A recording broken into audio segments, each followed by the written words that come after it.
하나님 말씀 마태복음 28장 1절 봅니다. 마태복음 28장 1절에서 10절까지 우리 같이 합독합니다. 마태복음 28장 1절.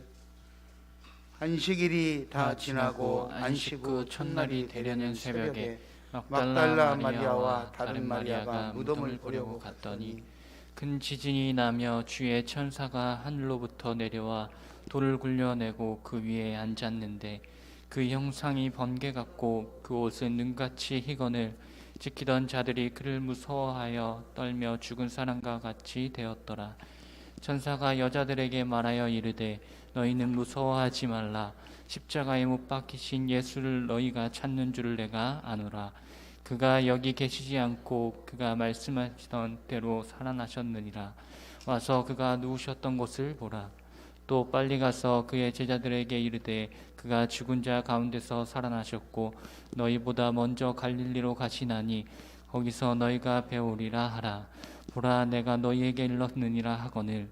그 여자들이 무서움과 큰 기쁨으로 빨리 무덤을 떠나 제자들에게 알리려고 다름질할세 예수께서 그들을 만나 이르시되 평안하냐 하시거늘 여자들이 나아가 그 발을 붙잡고 경배하니 이에 예수께서 이르시되 무서워하지 말라.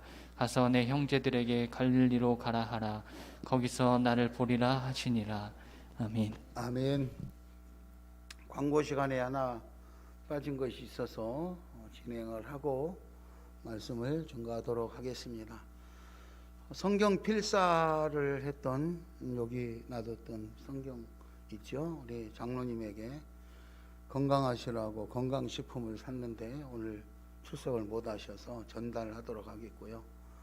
우리 김병훈 안수집사님이 성경 필사를 2번 하고 3번째 지금 하고 있어요. 3번째 하고 있어요. 그래서 첫 번째 필사를 했을 때는 노트 사줬는데 2번째 필사를 하고는 아무것도 안 사줘가지고 우리 안수 집사님도 건강하라고 건강식품을 전달하도록 그렇게 하고요. 3번째 또 필사를 마치면 교회에 반드시 보고하셔서 축하 시간을 가질 수 있도록 그렇게 하겠습니다. 우리 김병훈 안수 집사님에게 건강식품 전달하겠습니다. 앞으로 나오시죠.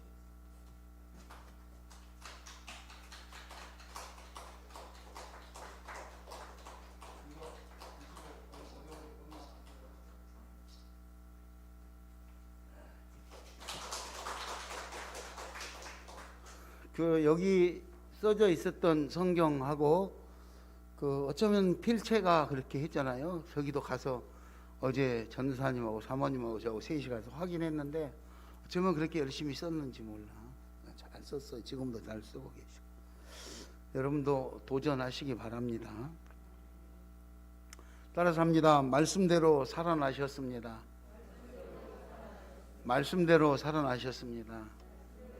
예수님께서 십자가를 지러 가기 전에 제자들에게 여러 번 말씀하셨습니다. 내가 이제 조금 있으면 떠날 것이다. 암시를 했죠. 그래서 십자가에 돌아가시고 죽은 후에 3일 만에 다시 살아나고 부활, 그 다음에 승천, 이런 과정을 늘 말씀하셨어요. 말씀하셨어요. 그런데 실제로 3일 만에 이제 부활하신 것이죠. 금요일 날 오전 9시경에 십자가에 매달리셨습니다. 그리고 오후 3시경에 운명하셨죠. 오후 3시경에 운명하시고 저녁 때 아리마대 요셉이 예수님의 시신을 달라고 해서 장례를 지냅니다. 당시 그쪽 나라들은요 24시간 내에 장례를 해야 됩니다. 날씨가 너무 뜨겁기 때문에 더운 나라에서는 부패가 일어나고 또 시신을 접촉하게 되면 부정탄다 이래가지고 사망을 하면은 24시간 내에 반드시 장례식을 진행하게 되어 있습니다. 그래서 9시에 십자가에 달리시고 3시에 운명하시고 저녁 때 장례를 마쳤습니다. 그리고 토요일 날 무덤에 계시다 주일, 오늘 새벽 아침에 여기 말씀해 보면 새벽 아침에 동이 뜰 때 마리아와 또 다른 마리아가 예수님 무덤을 찾았을 때 이미 살아나셔서 시신이 없었다. 그래서 대략 한 아침 6시경으로 추정을 그렇게 하고 있습니다. 그래서 오늘 새벽에 여기 말씀대로 그렇게 예수님은 살아나셨습니다.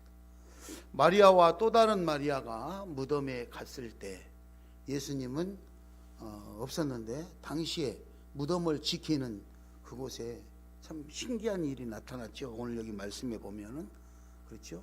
지키는 자들이 무서워서 떨며 죽은 사람과 같이 되었다고 4절에 기록되어 있습니다.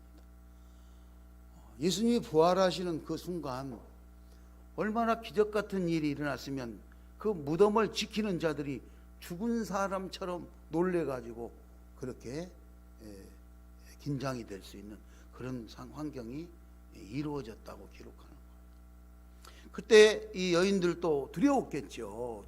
그때 천사가 나타나서 말합니다. 십자가에 달렸던 예수 그리스도를 당신들이 찾고 있나 본데 지금 여기에 없다. 그는 이미 살아나셨느니라. 누우셨던 자리를 봐라. 없지 않냐. 이 내용이 오늘 본문 말씀입니다. 그런데도 놀랍게도요 17절을 한번 읽어볼까요? 17절을 우리 성경책 가지신 분들은 17절을 한번 읽겠습니다. 예수를 배웠고 경배하나 아직도 의심하는 사람들이 있더라. 예수님이 살아났다고 부활하셨다고 했는데도 의심하는 사람들이 있었다 그랬습니다. 다시 말하면 오늘 예수를 믿고 신앙생활을 하는 사람 중에서도 예수를 믿거나 믿지 않거나 아니면 의심하면서 긴가민가 하고 믿는 그런 사람들이 있을 수 있다 이 말입니다. 교회 다닌다고 해서 뭐 전부 다 성령 충만한 사람은 아니라는 것이죠. 그런 사람은 자 그렇게 해서 성령 충만한 사람들이 다 돼야 되는데 예수님이 분명히 이렇게 살아나셨던 것을 확인하고 그 소문을 들었는데도 인정하지 않으려고 하는 사람들이 있었다. 자 그렇게 부활하신 예수님께서 이제 지상명령이라고 하는 남아있는 자들에게 이제 명령을 하십니다. 그 명령이 뭐냐? 마지막 부탁을 하고 있는 것이죠. 그 예수님께서 부활하신 예수님께서 남아있는 우리들이 해야 될 일을 무슨 일을 해야 될 것인가 당부를 하셨던 겁니다. 그거를 지상명령이다 이렇게 표현을 하는데 그 일이 무엇일까? 18절에 보면 하늘과 땅의 모든 권세를 내게 주셨으니 이제 내가 너희에게 명령한다. 그래서 19절에 모든 민족을 제자로 삼아라. 제자 삼아. 따라서 합시다. 제자 삼읍시다. 제자 삼읍시다. 제자. 이제 우리가 부활하신 예수 그리스도가 부활하셨다 그러면 부활절의 이 아침에 부활하신 예수님께서 우리에게 무엇을 당부하시는가 그거를 알아야 되겠다는 거죠. 예수님은 부활하셔서 모든 사람을 제자 삼으라고 말씀하셨어요. 그럼 제자가 뭘까? 제자는 같은 스승에게 가르침을 받는 사람을 제자라고 합니다. 여기서 예수님이 제자 삼아라 이 말은 예수님의 가르침을 받아서 예수님을 따르는 사람. 그 사람이 예수님 제자 아닙니까? 그게 제자예요. 예수님의 말씀을 가르칠 때 무리들이 많이 있어요. 많은 사람들이 모여가지고 얼마나 사람들이 많이 모였던지 예수님한테 가까이 다가갈 수 없을 정도로 예수님을 따르는 무리들이 많았어요. 그 사람들이 다 제자는 아니에요. 제자는 아니에요. 예수님의 가르침을 그대로 따르는 이런 사람들이 제자다. 그래서 너희는 모든 사람을 이렇게 제자화 시켜라. 누가복음 9장 1절에 보면은 예수님께서 이 제자들을 12제자를 삼고 제자들을 보내면서 그냥 안 보내고 누가복음 9장 1절에 보면 모든 귀신을 제어하며 모든 병을 고치는 능력과 권위를 주셨다. 그래서 이 제자들은 쉽게 말해서 능력과 권능이 나타난다. 제자들이 가져야 될 거, 제자들은 뭘 가져야 될까? 능력과 권세를 갖게 된다. 그냥 제자가 되는 거 아니에요. 예수님께서 제자를 삼으시고 그 제자들에게 능력과 권세를 주셨는데 누가복음 9장 1절에 모든 귀신을 제어하며 병을 고치는 능력과 권세, 권위를 주시고 하나님 나라를 전파하며 앓는 자를 고치게 하려고 내보내셨다. 그랬어요. 부활하신 예수님께서 오늘 우리에게 모든 민족을 제자 삼아라. 이렇게 우리가 제자 삼을 수 있도록 이제 우리가 삶의 원칙이나 행동 강령을 잘 배워가지고 해야 돼요. 그 삶의 원칙이나 행동 강령에 보면 이렇게 제자 삼으로 다니는 동안에 욕심 부리지 말 것을 가르칩니다. 뭐 두 벌 옷을 갖거나 뭐 가방을 가지거나 여행을 위해서 그렇죠. 지팡이를 가지거나 신발, 양식, 돈 뭐 이런 것에 욕심 부려가지고 하지 말 것을 행동 강령, 즉 삶의 원칙으로 삼으라고 제자들에게 설명하는 장면이 누가복음 9장에 나옵니다. 오늘 우리가 부활하신 예수 그리스도 제자 삼으라는 명령을 받았는데 그 제자가 내가 제자가 되고 또 다른 사람에게도 그 예수님의 가르침을 받고 따라갈 수 있는 제자가 되게 하려면 이와 같은 행동 강령을 내가 알아야 되는데 내가 먼저 알고 실천할 수 있는 우리 시온 가족들 되시기 바랍니다. 두 번째는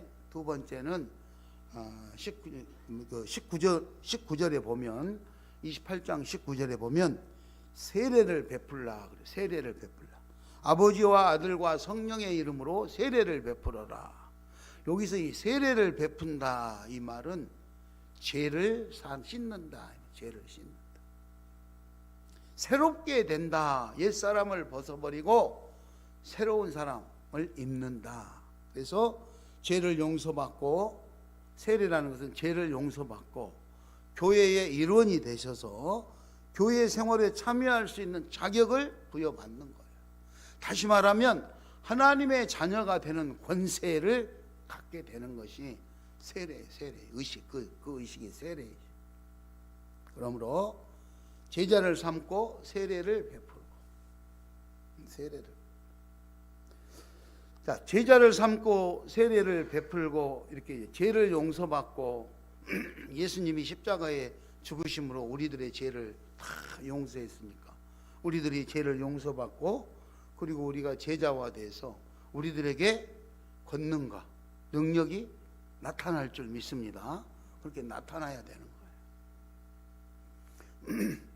여러분, 눈에 보이지 않는 권세, 능력 이게 아니라 눈에 보이는 권세와 능력이 나타날 줄 믿습니다. 어제 그제인가요? 시온의 집에서 식사를 하는데 그날도 김밥을 먹었었나? 하여튼 점심 때 밥을 먹는데 오늘 김밥을 새벽부터 열심히 싼 우리 윤송 집사님이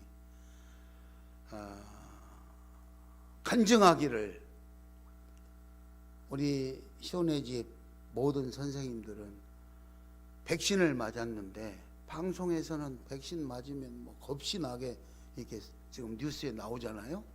그런데 다 큰 어려움 없이 이렇게 잘 지내고 있다고. 그거는 잘 먹었기 때문에 건강해서 이렇게 잘 견딜 수 있었다 이렇게 말씀을 하셨어요.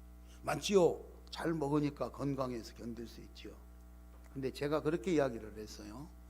그 말도 맞지만 더 큰 원인은 하나님이 지키고 계시기 때문입니다.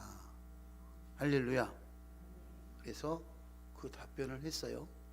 그리고 시온의 집에 근무하는 선생님들, 어떻게 보면 예수를 안 믿는 사람들도 있어요. 교회를 안 다니는 사람들, 예수를 안 믿는 사람들, 교회가 뭔지도 모르는 사람도 있고, 아니 타 종교에 나가는 사람들도 있어요. 근데 그 사람들에게 물었어요. 내가,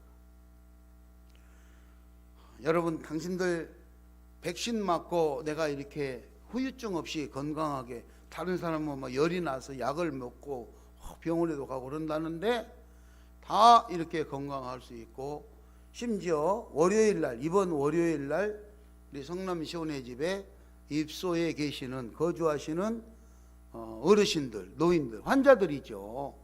그분들도 보호자가 동의한 사람은 백신을 맞았는데 한 사람도 큰 후유증을 겪는 사람이 없이 잘 안전하게 지금 잘 지키고 있어요. 그래서 하나님이 이렇게 하는데, 여러분들은 그거를 느끼는지 안 느끼는지 모르지만, 선생님들이 교회 안 나오고 해도 시온의 집 가족으로, 일원으로 있기 때문에 하나님께서 여러분들을 지키고 계십니다. 제가 그렇게 그분들에게 이야기를 했어요. 그러면서 물었어요. 여러분들에게도 자주 물었잖아요. 시온의 집에 근무하러 오신 이후에 오기 전보다 마음이 편해지고 우리 집에 근심 걱정이 줄어들어서 내가 건강이 회복되어져서 잘 적응하고 계십니까? 아니면 시온의 집에 근무하러 온 이후에 우리 집이 더 근심 걱정이 많아지고 내가 건강이 더 약해져 가지고 요즘 너무 괴로움을 겪고 있다. 둘 중에 어느 쪽입니까? 제가 여러분들을 위해서 정말로 많이 기도를 합니다. 여러분이 이뻐서 기도하는 것이 아니라 시온의 집에 생활하시는 어르신들에게 서비스를 제공하기 위해서는 여러분들이 건강하고 마음이 편해야 서비스를 제공할 수 있잖아요. 집안에 우환이 많고 근심 걱정이 있어서 속상해가지고 괴로웠는데 여기 와서 서비스가 나가겠습니까? 안 나가지요. 노인들이 힘들게 하면 약한 사람에게 자기의 마음을 분풀이하고 싶은 것이 사람의 마음 아닙니까? 강자에게 분풀이하는 것이 아니라 약자에게 자기 화가 나가게 돼 있는 게 생리적인 모습 아닙니까?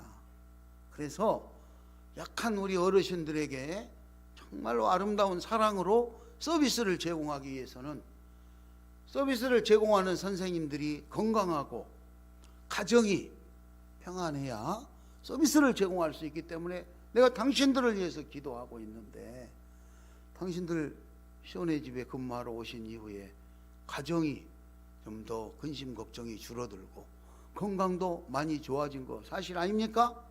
제가 물었더니 다들 긍정하는 눈치였어요. 부정하지 않았어요.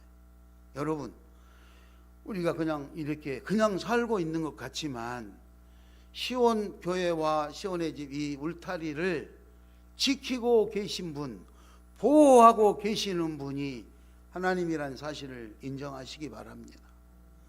여러분들은 그 안에서 살고 계시는 거예요.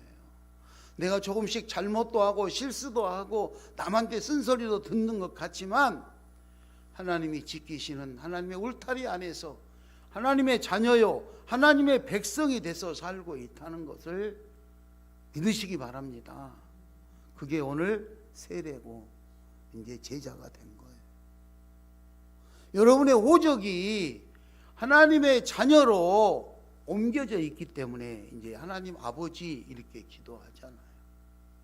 잘났건 못났건 강하건 약하건 하나님의 백성이고 하나님의 자녀이기 때문에 하나님께서 지키신다는 사실을 꼭 기억하시기를 바랍니다. 그래서 세례를 베풀어라. 아버지와 아들과 성령의 이름으로 세례를 베풀어라. 그래서 나도 세례 받고 여러분들이 가장 사랑하는 가족들, 형제들, 이웃들, 그들에게 복음을, 그리스도의 사랑을 잘 전달해서 그들도 세례받고 우리 교회의 일원이, 하나님의 가족이, 예수 가족이 될 수 있도록 적극적으로 노력하시기 바랍니다. 아멘. 크게 해야지, 크게, 자신 있게. 마지막으로 세 번째 오늘 19절에서 예수님께서 하시는 말씀은 가르쳐서 지키게 하라. 교육시켜야 돼요. 교육. 아무리 교회를 오래 다녀도 교회에서 배우지 않으면, 교육받지 않으면 자기 하고 싶은 대로 하는 거예요. 뭘 어떻게 해야 될지 모르니까. 그래서 따로 성경 공부를 할 수만 있으면 더없이 좋지만, 그럴 시간이 없으면 예배 시간에 공예배 꼭 참여하여서 이 설교를 잘 들으셔야 돼요. 그리고 설교 시간 외에도 더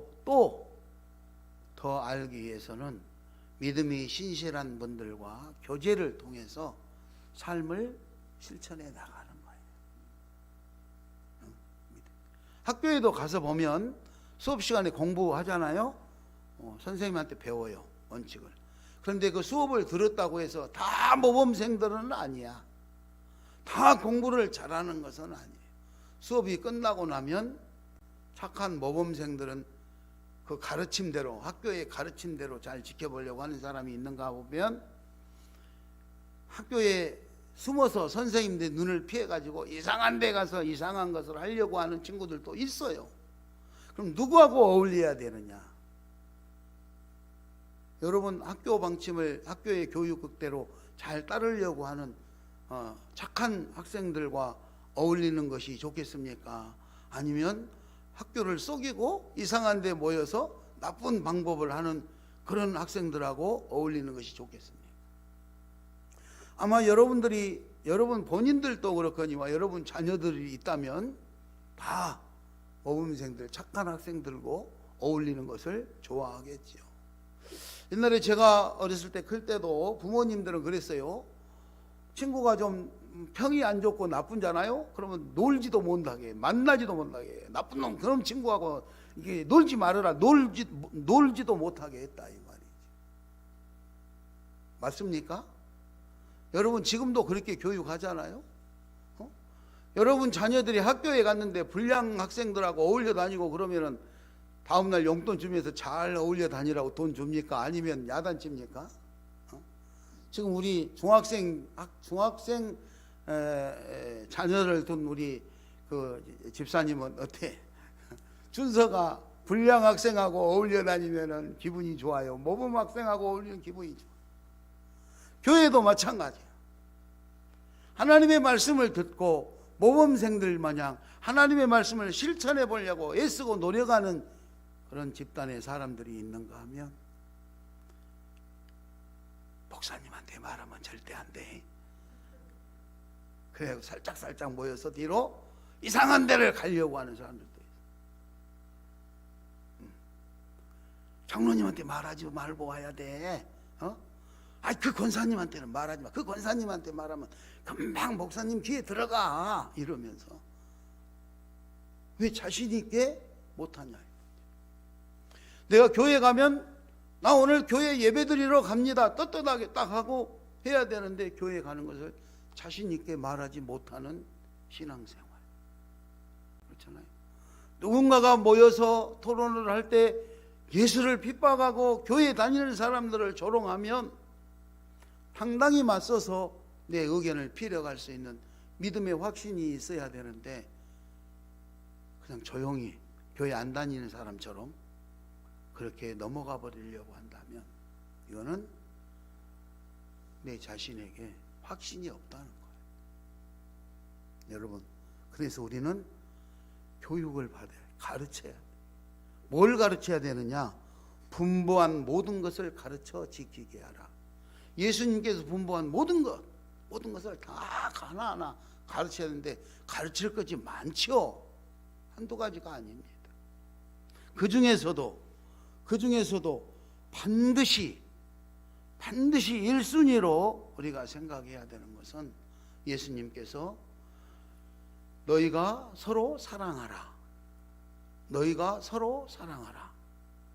내가 너희를 사랑한 것 같이 너희도 서로 사랑하라. 그러면 사람들이 그거를 보고 너희가 내 제자인 줄 알 것이다. 이렇게 말씀하셨어요. 제자. 그러니까 우리가 일상생활에 살아가는데 내가 뭐 주장하고 교회를 몇 년 다녔다고 설명하고 주장해도 그것 가지고 이 사람은 예수 믿는 사람이네, 신실한 신자네, 이렇게 인정하는 것이 아니라 서로 사랑하고 예수님이 한 것처럼 행동으로 실천할 때 그거를 보고 이 사람은 예수님의 제자이구나, 믿음의 사람이구나, 이렇게 인정한다 이 말이죠. 인정한다. 요한복음 15장 12절 이하에 쭉 있는 말씀입니다. 자, 그러면 내가 너희를 사랑한 것 같이 너희도 사랑을 하라. 그런데 예수님은 어떻게 우리를 사랑했을까? 오늘 우리를 위해서 십자가에 목숨을 내놓기에 죽기까지 사랑하셨다. 요한복음 15장 13절에 그죠? 사람이 친구를 위하여 자기 목숨을 버리면 이보다 더 큰 사랑이 없나니, 14절에 너희는 내가 명하는 대로 행하면 곧 나의 친구라. 이제는 너희가 다시 종이라는 말을 듣지 아니하고 나의 친구가 되어져서 그리고 그렇게 내 제자인 줄을 알아서 사람들에게 인정을 받는 그런 삶이 될 것이라고 말씀하셨습니다.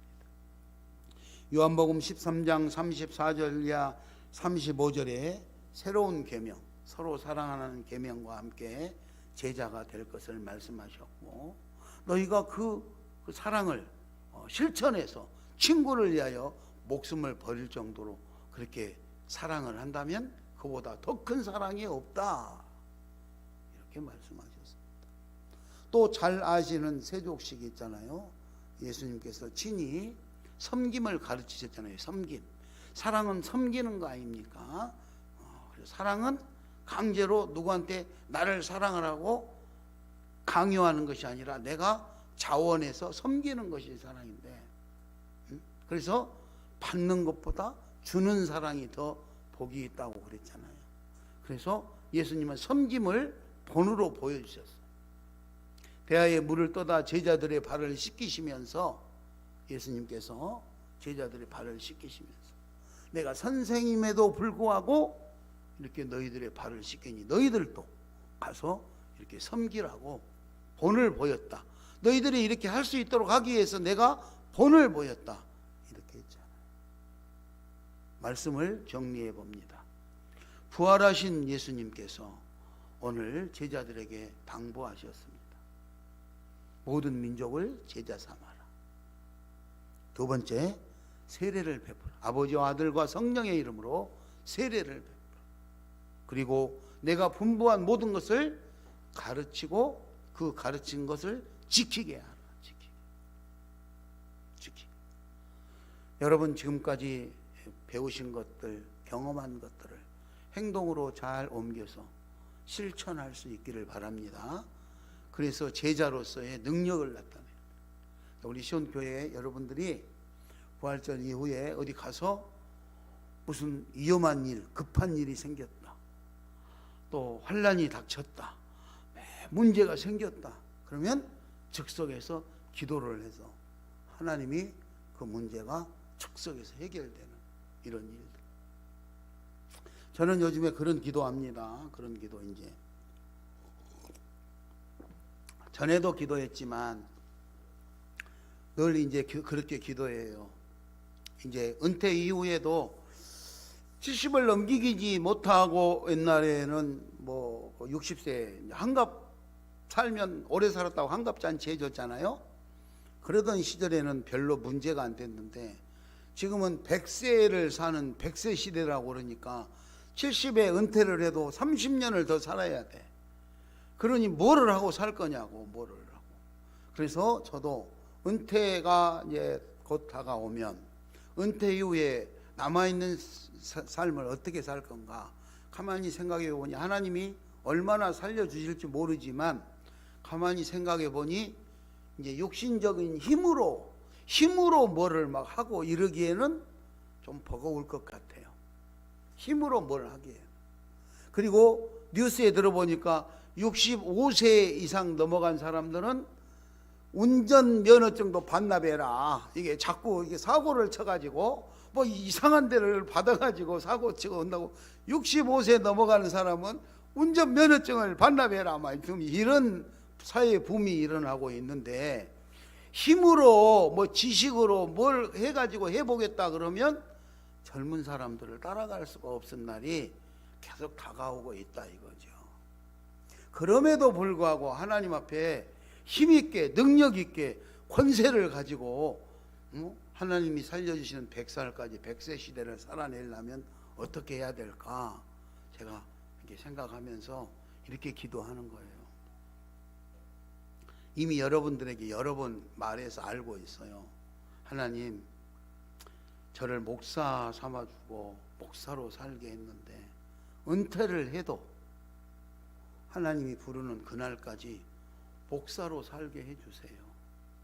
그래서 어디 가가지고 이상한 짓 해가지고 구설수에 오르거나 불쌍한 모습으로 하나님 영광을 가리거나 이런 일 나타나지 말고 제가 기도하면 하나님의 능력이 나타나서 기적 같은 일들이 일어나고 그러면 사람들이 인정하지 않겠습니까? 그래서 성경에 보면 바울의 손수건과 앞치마를 갖다가 얹어도 사람들이 그렇게 해도 병든 자가 치료됐다. 그래서 하나님 제가 이 마음이 변하지 않고 정신 빼앗기지 않고 참 하나님 말씀대로 순종하고 살겠으니